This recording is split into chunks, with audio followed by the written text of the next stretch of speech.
Well, hello, and welcome to another episode of the Pixel Report. Blah. Blah, blah, blah. Yeah, you know, Pixel Report, we play an old video game every week. We talk about the video game, talk about all video games. The all-encompassing whole of video games and their culture, their history. We talk about all that stuff. The life of a video game, the death of a video game. We are the historians, The rebirth. the morticians, Video games. the coroners, Yes, we are. the doctors, All right, that's enough of the that. pediatricians. I kind of like having the music going. I'm turning the music off. All right. I've had enough. No, that's fine. Yeah. So, you know, it's a show about old video games. We hang out, talk about video games, and just relax a little bit. I'm your host, John Schoeneman. Got some other folks with me here at the studio. In the corner here, we have Alec Griefy. Yo. Yeah, what's up, dude? Sabra. Aiden Keys is here as well. Aiden, hello. Hi, you guys ever played Rust? No, actually, I haven't played that. I've never played it.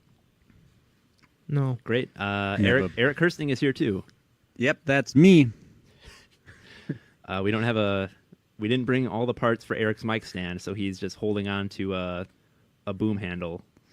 Yeah, I'm the boomer. Eric is the baby boomer of the group. No. He's 50. 78 years. I don't know if that's 78. I think that's too old for Oh. boomers. Yeah, but that's the greatest generation. That's the great generation. That's the Depression ones? Yeah. Yeah, the ones who fought in World War II and beat the Nazis up. Right. Incidentally, this game's kind of about generations. You could say that. What is our game? Who picked? Eric, you picked I it? wanted to do Rust. my dumb little thing Okay, at the well, beginning. just do All it. right, everybody. No, we- This is our opening we played segment. Rust. We didn't play Rust. What is Ollier's favorite pasta? Like kind of pasta, not like the man. pasta carbonara or spaghetti, but I just mean the noodles. Like, do you like bow tie pasta? What do you like? Penny. Aiden likes penny pasta. Mac and cheese. That's Alec. So you like macaroni? Macaroni. Mac and cheese. All right. John, what do you In like? true gamer form, Alec likes mac and Mac cheese. and cheese. What do you like? I like the soba noodles. What are soba noodles? They're like a Japanese noodle. They're kind of a little thinner than spaghetti. Here, let me hold on. I actually like angel hair. Soba noodles. I like angel the- hair a lot they're, too. a Angel hair or regular spaghetti? They're a buckwheat noodle. They're made from buckwheat flour. They're kind of thick wheat noodles. All right. Well, with that, I'll actually They're talk not. about They're not the that game. thick. They're not as thick as udon. But Oh, yeah. okay. Oh, I was thinking that they were based on those No. pictures. All right. Are noodles pasta? Yes. Yeah. Or are pasta noodles? Oh. Which one's the noodle- rhombus? Which one's the square? Pasta is the encompassing term. Noodles are a type of pasta. Okay. So my question was dumb. Yeah. Okay. Good to know. All right. Not This week. really. I mean, it's fine. It's fine. This Wait, week. the segment or the what question? The segment was dumb. I can accept that. I mean, everything about this show is. By the way, I should. Yeah. I That's should. okay. I mean, all right. So this week I picked the game. Ooh, geez, those P's are pretty strong. I picked the game Eternal Darkness for the Nintendo Gamecube. Eternal Darkness, Sanity's Requiem. Yes, it came out in 2002. Made by Silicon Knights. It was originally planned for the Nintendo 64, I guess, but they moved it up to the GameCube. Boy, that would have been a trip. Yeah. Directed by Dennis Dyack, who I guess has been trying to make a sequel for like 2 decades. Do you know who? No, you're probably gonna get to it. I'm not. I've heard jumping- that I'm not name. jumping Yeah, in here. well, Silicon Knights also made Blood Omen Legacy of Kain, That's what I was gonna say. which is a game we've played in the show before. One of the best games we played on the show in 2018. Interestingly, Some may say top 5. of the producers of the game include Shigeru Miyamoto and Satoru Iwata, which is kind of interesting. The Silicon Knights is an interesting gaming company. They made this game, which I think is one of their biggest, and I guess they sued Epic Games at some point for failure to provide a working engine. They lost. They did lose. But so that's from 2 weeks ago. That's Epic Games. But they made Blood Omen Legacy of Kain, Metal Gear Solid The Twin Snakes. So that was the GameCube version of The remake type thing. of Metal Gear Solid 1. They made 2 Human, which might be a fun game to play sometime. What is that one again? Destiny. It's I think it was it's an action role playing game for the Xbox 360. Okay. I'm looking at the cover here. I recognize the cover, but I don't I know. remember. That's kind of how I picked Eternal Darkness. I was like, I recognize this game from perusing Walmart when I was a child. You know what I mean? And looking at all the GameCube games. This was always one on sale. I had definitely heard of it. I think people really liked it. Back when it came out. I know the first Eternal Darkness. Wait, there's another one? There's a first one? Yeah, there's the one on the N64, right? No, there's none on this N64. This game was originally developed for the Nintendo 64, and I guess This is the only Eternal Darkness? Oh, Yeah. I'm thinking of Perfect Dark. I was Yeah. gonna Oh, say, yeah. I thought this was Perfect Dark. That's what Oh I my thought, too. god. Did you guys play Perfect Dark this week? No, I That would be played this, unfortunate. and but that's what I was thinking of. I thought this was a sequel. No, that's fine. Is All it? right. No. But that's kind of just the stuff that's surrounding Eternal Darkness. The actual game is a survival horror game. I think it's easier to describe with the Wikipedia page, but if I try to describe it based on my play experience, here's how I describe it. Your grandpa died. He's kind of crazy. He was murdered, so you went to his mansion to figure out what was going on, and you found this book. And in the book, there's chapters, and you go and replay the lives of people from generations long past as they try to seal away the evil I want to call it Marmaduke, but I don't think that was his name. It's spooky Assassin's Creed plus guns. It's the Romanovs. Yeah, it's a little bit like that but there's not the there's not the guise of in Assassin's Creed. You're like going back into the body of your ancestor. Here, it's kind of like you're just reading in a book, and you just play out the story that the book is describing. One might say the Animus is just one big infinite book. Infinite. Mm-hmm. Yeah. And so, but as a horror game, there's a lot more of an emphasis on kind of spooky things happening, like your character turning into a skeleton over the course of the chapter, or being attacked by skeletons. We can talk about this more in depth as we start discussing what we thought about the game more, but I struggle to call this a horror game. Oh, honestly, them's be fighting words. I have reservations. We can go into it later, but I'm just saying now. How far did you get? I'm wondering because sometimes you don't get too far in games. I got through, I think 3 of the history things, and then I watched some Let's Play. Okay, that's pretty far. And that's what I did my too. suspicions about it were kind of confirmed after watching the Let's Play. So, yeah. This is an interesting game. That's what I'll say. There is interesting things going on. I'm just saying. It's a weird. No, I didn't mean that as a compliment. Okay. Well, yeah. So weird I meant I think this is one that is worthy of discussion, but I don't know if the discussion is going to yield consensus. Yeah. So that'll do it for the show. That's right. Eternal Darkness. No, I don't know. Anything else people need to know about Eternal Darkness, Sanity's Requiem before we go into our thoughts on it? Yeah, I think one thing to note, just on the side, Aiden, did you want to say something? No. Is to me, this feels like this weird thing about the Nintendo 64 where there's just a lot of weird games on that system. There's this game, and I think of a game like Killer 7, which was originally released on the Nintendo 64. Just a lot of Japanese developers really just kind of took chances on this system with the things that were exclusive to the Nintendo 64. You know why? They saw that controller. They're like, I can put out whatever crap I want to. I love the GameCube controller. This is freewheeling now. This thing's shaped like 2 bananas. N64 controller can go in the trash. You can burn all those. I'm surprised that the GameCube button layout didn't survive. Other companies didn't adapt it. Don't get me started on this again. We've had this discussion before. All right. I think that the most choice button layout as established by time is the Sony PlayStation 1 controller. You mean that one that just directly ripped off the Super Nintendo controller? It did not. It had joysticks. The joysticks weren't added until 1998. But they did add the joysticks. They added them in that layout. It was the first... Well, the Super Nintendo controller didn't have hand ergonomic hand knobs. I think it was the first That's like true. popular. But it's the same layout. I don't remember what the Sega CD controller was like. It was just a Wiimote. I'm gonna look. Didn't that have like 6 buttons? I don't. I think it did. That's, Yeah. that's not even. Yeah, the PlayStation controller. Some people love with that Sega controller. By the way, the PlayStation controller with the dual stock joysticks, dual shock. Mhm. That was like that's basically the same controller that everybody has now. So, Yeah. yeah. yeah. So no, the GameCube controller is not the best. Well, yeah, by your guys' No, it's dumb definitions. It Now had let's so, talk about it had Eternal Darkness. so many problems with the GameCube controller.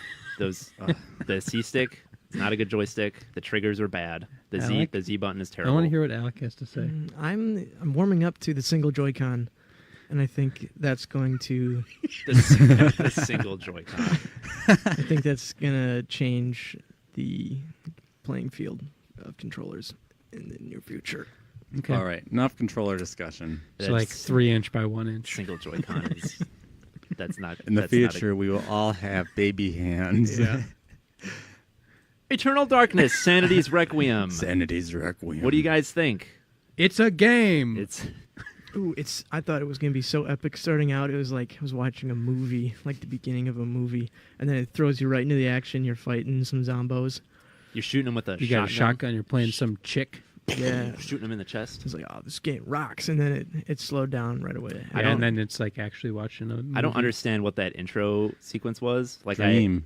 It's a dream. Okay, Mhm. that makes She sense. wakes up from it when the phone rings. But it's also reality because her grandpa contacts her from beyond the grave through her dream. Okay, right. I thought that was Uh, actually one of the cooler moments of the game. It was cool. It was an interesting way. Like a to start weird it. It cold was, open. it was like kind of a Max Payne vibe to it. I thought. yeah, or like Indigo Prophecy. Yeah, a little bit. Do you guys like anything about? I was just gonna say, do you guys like anything about Indigo Prophecy? No. Which I know we don't. um, so let's talk about. Do you guys like anything about Eternal Darkness, Sanity's Requiem? What are we thinking here? I think we're all gonna like the sanity meter. What is it called? The Sanity meter. That's Tell what us it's about called? it, Alec. I think so. Ooh, it was patented by Nintendo for this game, which is weird because I feel like other games have done similar things.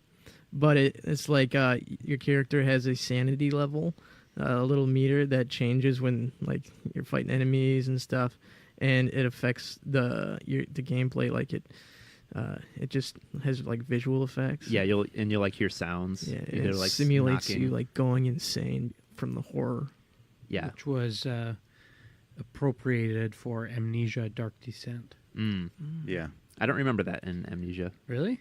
That's like a The whole huge thing. Okay, component I of guess that I didn't game. play that much of that game. It's like it's been a long yeah, time. like bugs appear everywhere and you hear different noises and stuff Mhm. like that.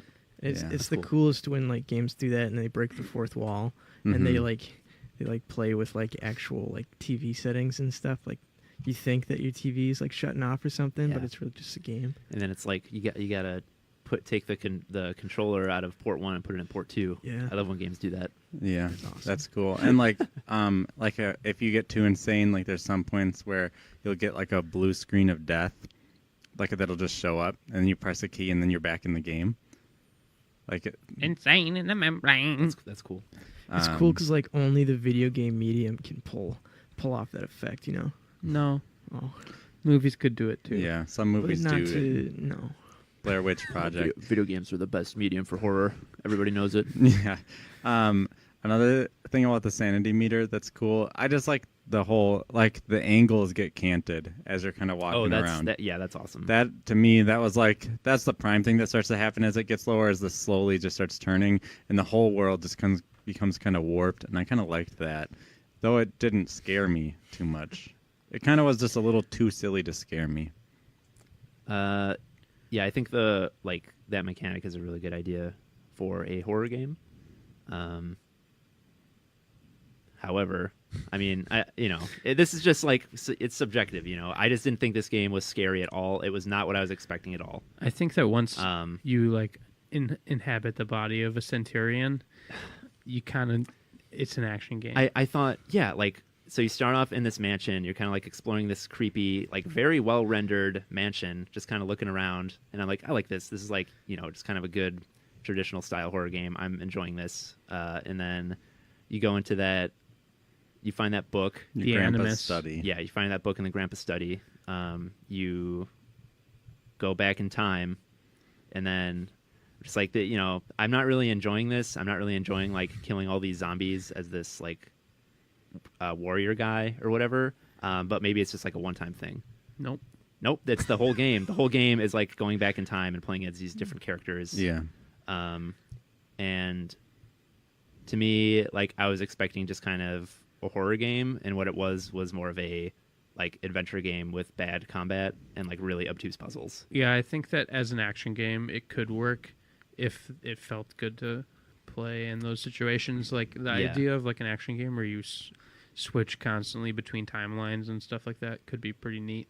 Time splitters. Yeah, it kind of stops you from getting bored of one thing. Yeah, but it's also like But I don't. It's not like going and swinging a sword at skinny guys is better than shooting them with a shotgun. And you go to all these different places and you're playing as these people and you're like, I don't really know like who these people are or like what the content. You could probably read into it more, but it didn't seem to me like I was getting enough context to where I was like actually felt like I wanted to be playing as these characters or like wanted to be doing any of this stuff. And it was just too much like jumping around, I guess. Yeah. That's how I felt about it. No, I feel the same way. I think that like when I imagine a good horror game, there's definitely continuity is a huge part of maintaining suspense and anxiety. You need to care about your avatar to be scared. You need to care about it, but you want things to naturally just build, that anxiety to build. Right. Yeah. Like one of the coolest things about a horror game is like, let's say there's 3 rooms in succession, okay? Or 4 rooms. Mm-hmm. And like in room 1, nothing of, or let's say in room 1 you get a taste of what might happen, a foreshadowing. Room 2, nothing happens, but you're on edge because of what happened in room 1. In room 3, you go in and maybe something scary happens, but the enemy doesn't actually attack you, but you're on edge, right? And then finally in room 4, you're confronted. Now you've been scared since room 1, but it's built up this whole time. In this game, on a macro level, that just can't possibly happen because you're constantly switching between different characters. There's no building of that suspense. Yeah, right. Yeah, the pacing isn't conducive to a horror game format. Like it's really not. I mean, I might just be thinking that because of the horror games I've played, but like, it's definitely more of an action game, and it's true. Like in a horror game, I feel like you want to kind of lull through it, and you're supposed to let like the atmosphere and stuff kind of prey on you. Yeah, but this game doesn't let you do that. Like. Yeah, I mean, a lot of horror games are really similar, which is, maybe you could look at that as a bad thing, and maybe you could look at it as like this game's trying to break that mold. But in the end of the day, it's just like it didn't feel like a horror game to me at all. It wasn't scary. I feel like it's almost horror in the same way that game we played, Nightmare Creatures, is, or even Legacy of Kain, Soul Reaver, where the set dressing is kind of horror influenced and stuff like that, but the gameplay is more of just.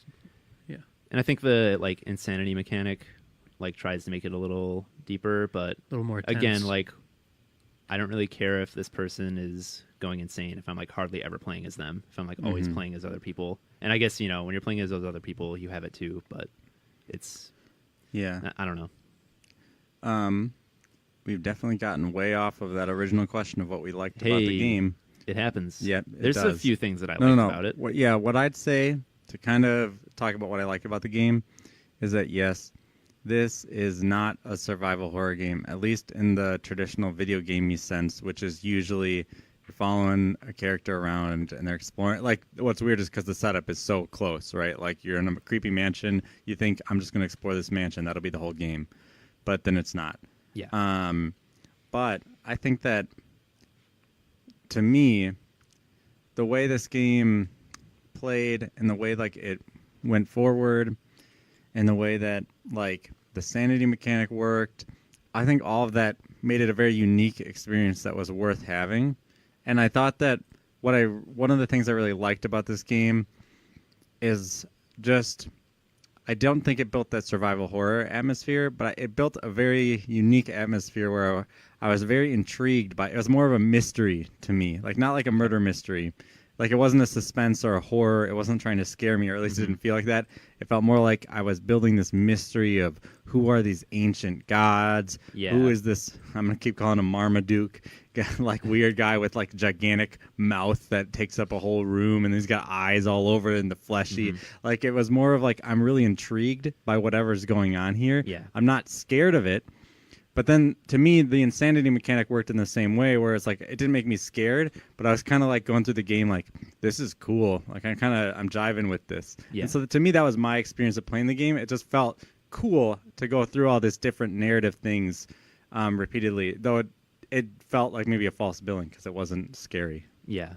Yeah, I would say, like, yeah, now that you talk about it that way, maybe tonally this is, like, closer to, like, Uncharted, kind of. Yes. I'd say it's closer to Uncharted than Indiana like Jonesy. than Silent Hill almost. Which, you know, that's fine. It's just like that's not what I. The game is called Eternal Darkness. It's Sanity. Yeah, I don't know. I thought it was a very good looking game. Anybody? What do you guys think? Aiden, you kind of smirked. You didn't like the way it looks? I thought. Okay, so the actual mansion, like the main hub of the game, I thought looked really good. Yeah. It was like well detailed. I thought the lighting in there was good. I don't know. I enjoyed exploring it because it was nice. Very like Victorian kind of, you know, spooky atmosphere in there. Yeah, I agree. Okay, all right. I think that some of the skinny zombies have a neatish design. I don't know what they even are. Are they zombies? They look like skeletons, but then you hit them and blood comes out. Yeah. So I don't know. They're the servants of Marmaduke. Alec, what do you think about how the game looked? I don't know if you guys like felt this, but like I thought it looked kind of cartoony, and it like that's not scary to me. Like cartoons, no. And I don't know. I thought it looked fine. I didn't like how the characters looked for the most part. I think it actually, maybe it did look a little cartoony, like maybe a little, like not quite as exaggerated, but maybe a little like Time Splitters kind of. Yeah. Like not totally, things were just like a little exaggerated. The main lady definitely had that vibe. Yeah. The granddaughter, what's her name? Oh, her name is, Juju. No, Claire? Claire, I think. Claire Redfield. Claire Redfield. Yeah. I feel like we played a little bit of Resident Evil 2 as a group this weekend. No, that's not. Yeah, it's not. And Claire. so I'm just thinking Claire. I was thinking of Resident Evil. Who doesn't even say her name? No, it's Alexandra. Alexandra. Okay. Yeah. The game kind of reminds me of Resident Evil, like walking around the rooms with your weapon out and stuff. Yeah. It's definitely fixed like camera angles. Yeah, it definitely evokes that type of game, like, you know, all those old horror games, Resident Evil, Silent Hill. It definitely, you know, the walking around places when you're not killing stuff feels like one of those. Yeah. Yeah. I'd say also another thing I really liked about the game was the music. I thought the music was really good. Do you want to hear some? Yeah, I'd like to hear some more. I don't know, like I just thought it sounded good and put me in the mood to play the game. I thought some of it was good. Again, like I liked the music that played in the mansion, but the music that would play in those scenarios when you're playing as the other characters is kind of like so on. This is the music that plays when you're insane. When you're going insane in the mansion. Oh yeah, this is what plays. Baby cries. Alec and Aiden can't hear this, just Eric and I can. So that's always good. Yeah, the baby crying. That got to me. I mean, not like in a super way. I just like, again, it's like this is a game I play and I'm like, oh man, that's neat. You know what I mean? Right. Yeah. Let's see what else we got here. I have let's turn this down a little. I have this song called Black Rose. If you really want to go insane, just layer all this on top of each other. I mean, we could do that right now if you want. No, that would be boring for our friends. Here's another song that plays in the game called Black Rose. I don't know when this plays. I didn't hear it. Let's skip forward a little. Yeah. See, this one's great. Yeah. This kind of is more of an Indiana Jonesy vibe to me, at least, than like horror video games. Yeah, there are like a lot of different things going on tonally with the music. I don't know. Alec and Aiden, what's something else that you guys liked about the game, or is there not much else to talk about? For me, there wasn't that much that I liked about it. I just thought it was okay while I was playing it. I don't know. Uh-oh. It was fine. The music was fine. Alec? Like I said, I like the sanity meter. It's cool, but I didn't like really too much more about the game. It's not fun for me. Yeah, I didn't think it was fun to run around. I really hated the puzzles. I have one more thing I like before we go into everything we hated. Well, what is it? Oh, yeah. Okay, well, I just was waiting to see what you said. I liked the combat.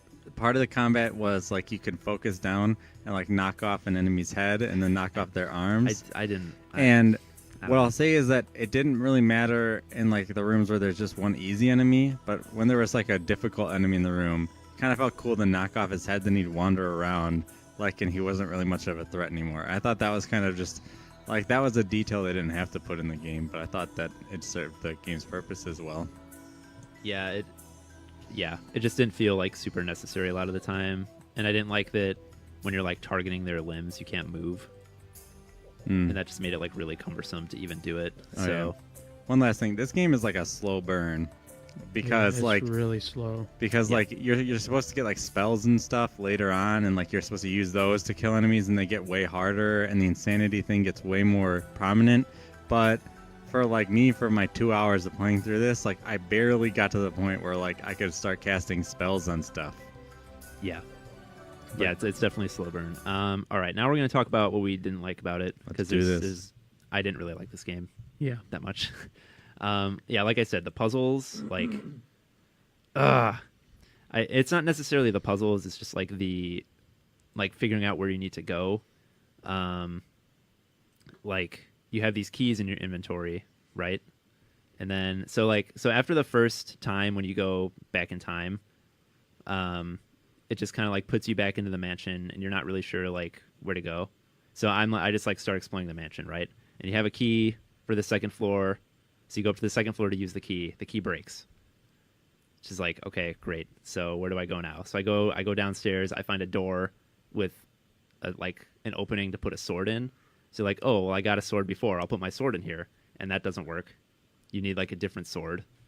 So that's really fun. I'm having like a great time. You like get a pop up that said, "Oops, wrong sword." Yeah, pretty much. And then I'm like, I don't even know what to do now. So I have to look at the guide, and it's like, oh, go to your inventory and use the page you got from the journal to go to the next scenario. And it's like, that's really, really bad design. I thought that was like horrible.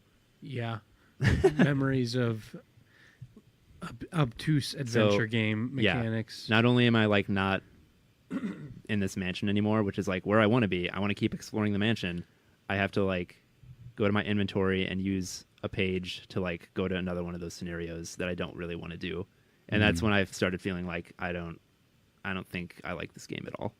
What's interesting for me, like I get that complaint, but like I got into Grandpa's Study really quick. Like I guessed the time. I don't know. Well, yeah. Like how did you guys get to do the clock? Did you just remember that was the time on the clock when you woke up? Yeah, okay. that's like a decent. That puzzle. was a good puzzle. But I literally went downstairs and then I did all 3 of the next chapters without leaving that room. Like it wasn't non-intuitive at all for me. But that's okay. So you think that like having an item put in your inventory that you're just like supposed to use randomly to like go to the next level? I don't know. That feels almost like, I don't know, maybe they moved things around in the game. Like, you have to do this by using this, not by doing something in the areas you can access.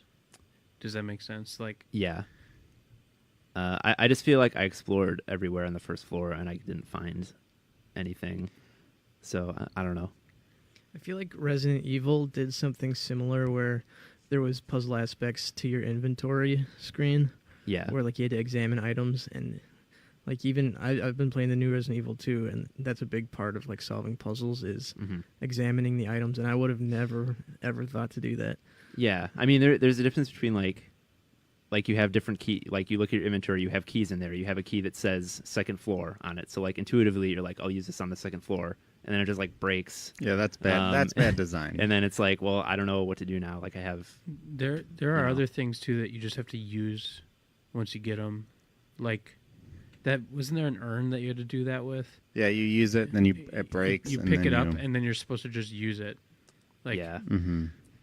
And it's like that doesn't make sense to me. And I'm sure this isn't the only like survival horror game to have done stuff like that. Silent Hill does stuff like that too. Yeah, but it definitely did. It also does like combining and stuff, kind of like adventure game tropes. But yeah, I think some of the like things like just using this item in your inventory to proceed is a little obtuse. Yeah, totally. Yeah, I think most of the other stuff I didn't like we kind of already addressed. Just like the basic things that you're doing in the game, like the puzzle solving and combat. I didn't think either of those things were very fun. So that's, Yeah. I thought that the puzzle solving was on par with what I expect from a survival horror game from this era. Mm-hmm. Like, so that didn't bother me too much.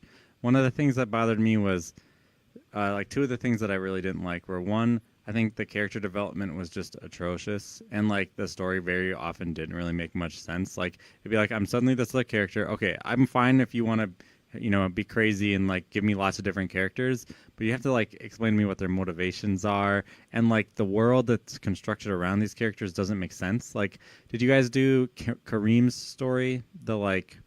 She was the second character I went back in time for, and like her story doesn't make any sense at all. Like, you're just suddenly in this temple, you like explore it for a while, you run into the guy from the first chapter, and he just like kills you. Like, but like you don't have like any agency, and it's really bizarre, and nothing really makes sense. It's just like there's like they were designing the game like, this would be cool, that would be cool, this would be cool. Who cares how we get from point A to point B?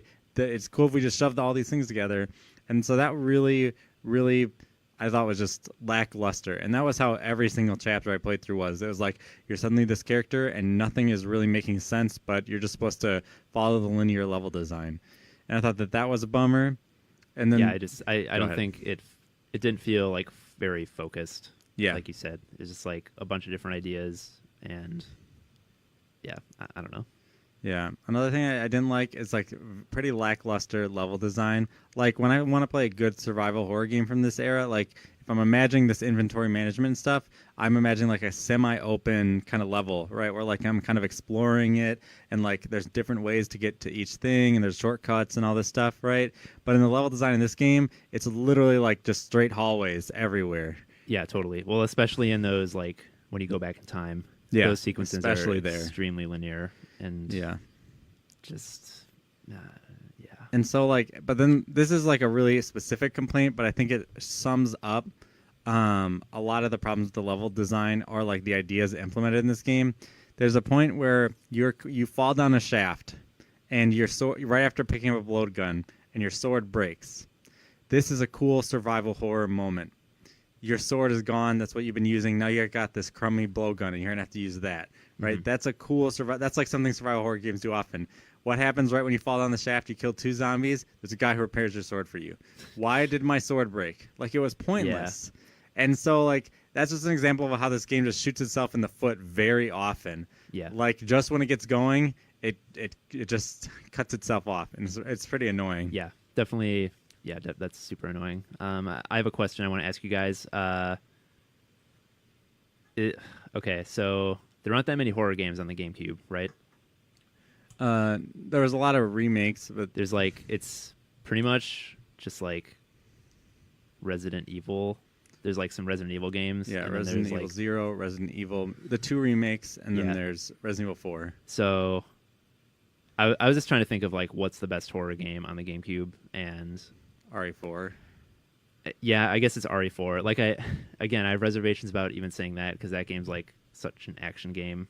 But like, excuse me, it's horror elements. Yeah, there's definitely like, especially like the first part of the game is super scary, and I thought like maybe this is like the horror game on the GameCube. Like, that's kind of the impression I had of it, was like, because I remember hearing about it and hearing about the insanity mechanic and how it's just like super messed up and stuff. And yeah, I was just very disappointed to find out what it actually is. Yeah, the Wikipedia page calls it an action adventure game. Mm-hmm. Yeah, I wonder why I thought that. Like, I just thought this was like some super scary game. It comes across that when you look at any of the marketing or the name or anyone like the idea of a sanity, like a sanity meter makes you think of a survival horror game. Yeah. I don't know. I think we could probably go ahead and review this one, unless you guys had any closing thoughts on it before we do that. I don't think so. I think I'm ready to review Ready to tear it apart? All right, I just want to know, I just decided to Google best survival horror GameCube games, and the third one on this list is Luigi's Mansion. That's Alec. Oh, those are scary games. They really are. It was literally Resident Evil 4, Eternal Darkness, Luigi's Mansion, so that should give you an idea. The remake of Resident Evil 1 on the GameCube was very good.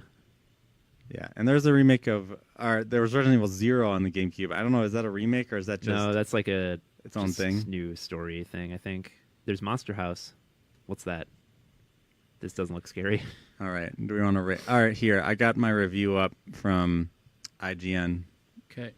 I got to figure out who wrote this. Shoot. Oh, my God. Wait, why am I on Workers' Compensation Lawyers? God damn it, I clicked on that. Clicked on an ad.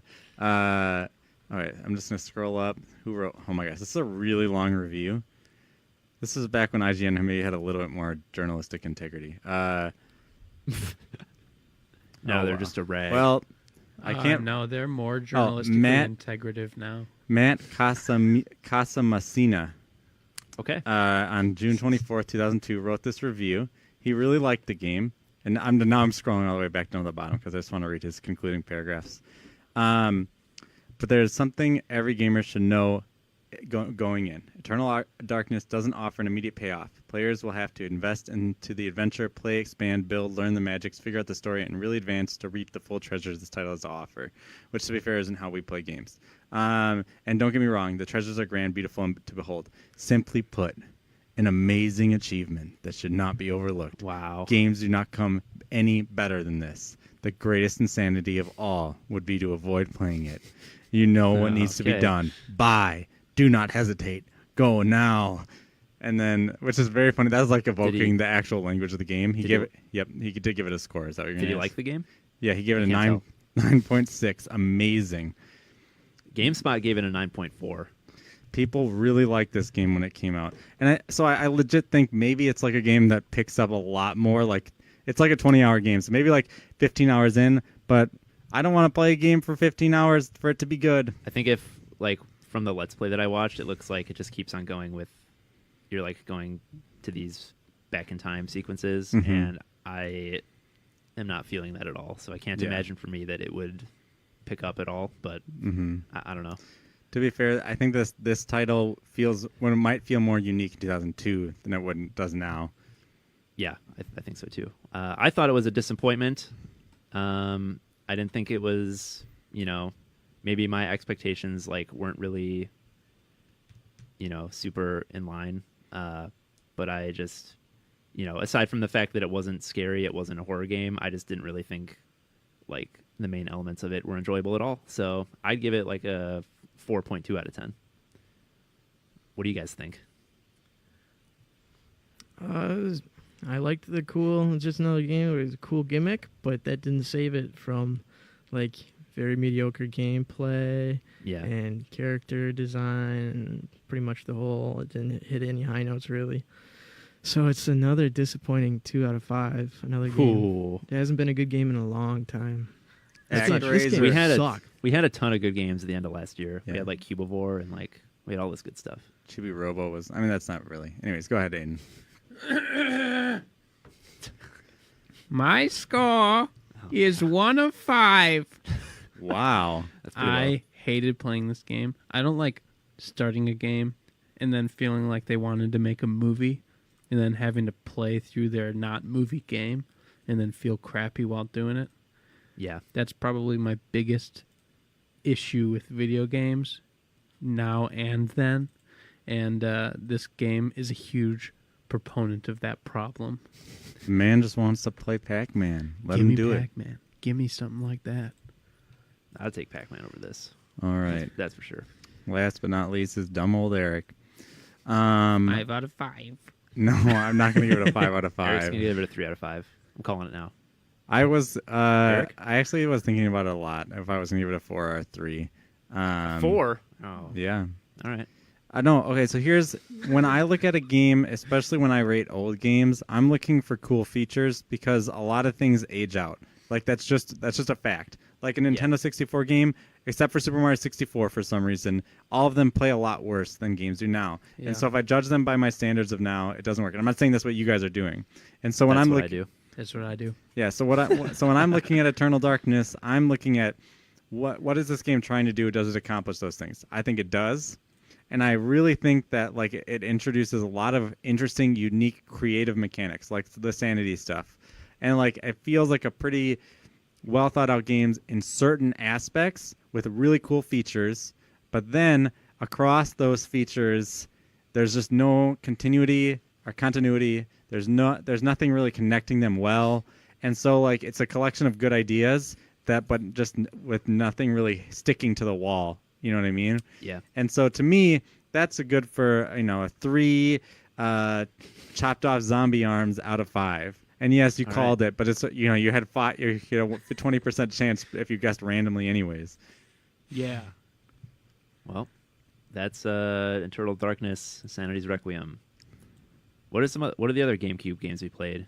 Cube of War, we played a bunch. Cube of War, we played the PS2 version though. Oh, okay. But Chibi Robo. Chibi Robo.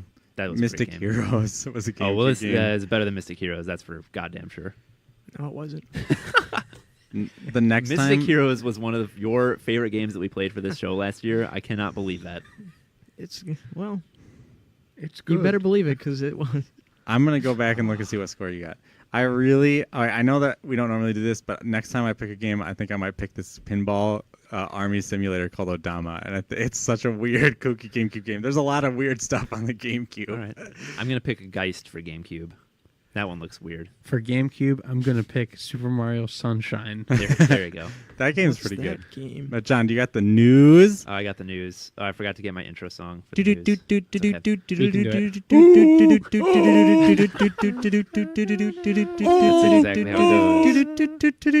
goes. The gaming news for June 2002. I have. No, I'm not gonna do that voice. I got Nintendo Power here from June 2002. Issue 157. Get Nintendo Power, Nintendo's propaganda arm. Yeah, speaking of journalistic integrity. Yeah, but here's their gaming news for 2002. G4 is on the air. Whoa! What is this story? I don't even think this is news. I don't know what news. That's their headline. G4 is on the air, or at least on cable, and it's talking about how you can watch G4 on cable. It's like, okay. Yeah. The first channel dedicated all right, to here's gamers. one. Here's one. Wario's monstrous mistake. The surprise announcement of Wario World for GCN caught us all off guard, but we bounced back and dug up some top secret info about the game. It all begins when Wario finishes building his dream castle. He stored all his gems there. The strange black jewel secretly begins turning Wario's treasures into monsters, and this basement turns into a weird parallel world. That sounds like the a news. survival horror game. Hey, I gotta say something about that because I was just learning about this. I played a Game Boy game called Super Mario something 2, Legend of the 5 Coins or something like that. Okay. Do you know what that is? Alec is nodding. Says, yeah. And in that game, that's Wario's first appearance, and I think that Wario World is a sequel to that game. That makes sense. And it was made by Treasure. What? Speaking of Makers treasure, of Ikaruga.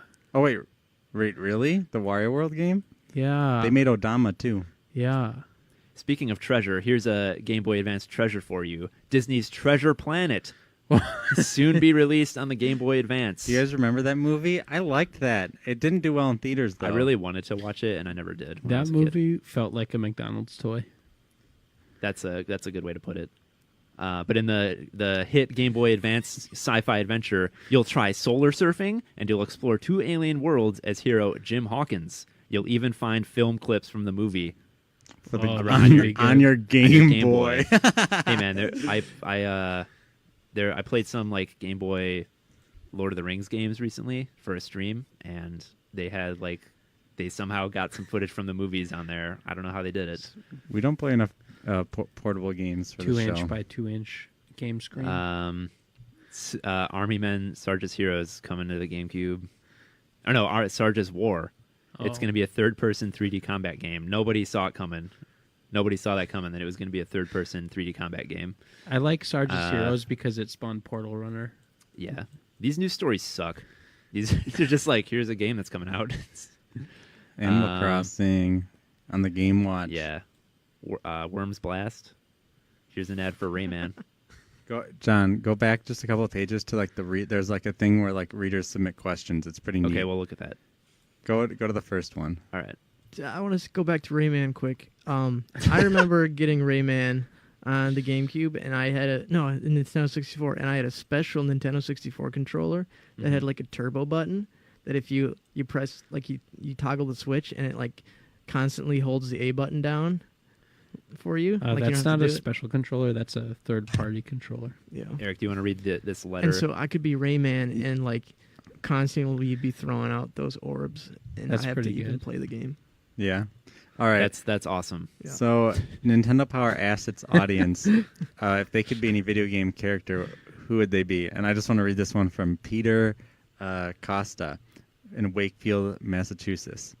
I definitely think I want to be Toad. I mean, he hardly ever has to actually fight well, except in Super Mario Advance, and yet he still gets on all of Mario's best adventures. He gets to spend a lot of time relaxing, playing golf and tennis. Plus, he's a very cool. He's got a cool hat to top it all off. Wasn't it revealed that's part of his head? Peter, if only you knew the truth, Peter. Hey, I have a question for Nintendo If Power. only you knew the nightmare of the Toad. Can I send a question into Nintendo Power right now? Yeah, you can. Would Mario be better if he was a boy with a mustache like he is, or if he was had girl parts but also had a mustache? Okay, that's enough for. Nick, thank you for listening to the Pixel Report. Wait, hold on. Nick Van Zant from West Hills, California says, that guy's question? I would want to be Mewtwo because it can make objects float, make itself float, and talk with its mind.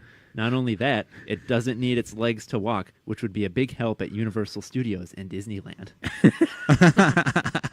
And that'll do it. I was subscribed to Nintendo Power as a child.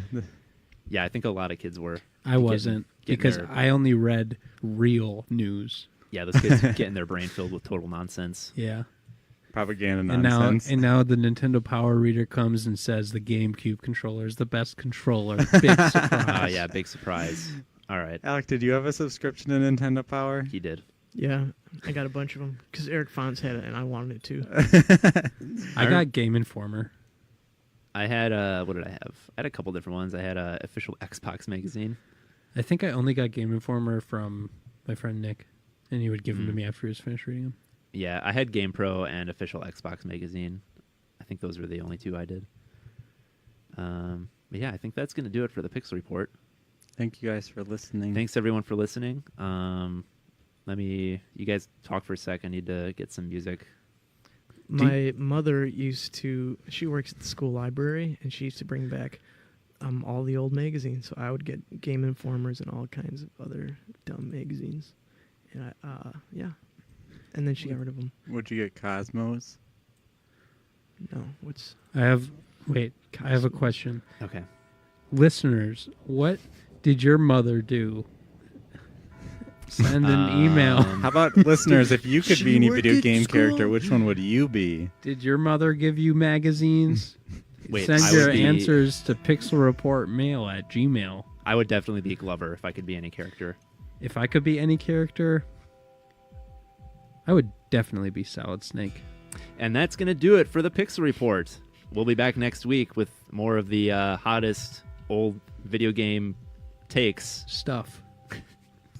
Yeah, we'll see you guys next week. We stream to Facebook every Sunday at 4. Maybe we'll change that time. I don't know. And you can also listen on Spotify, Google Play, or your favorite podcast app.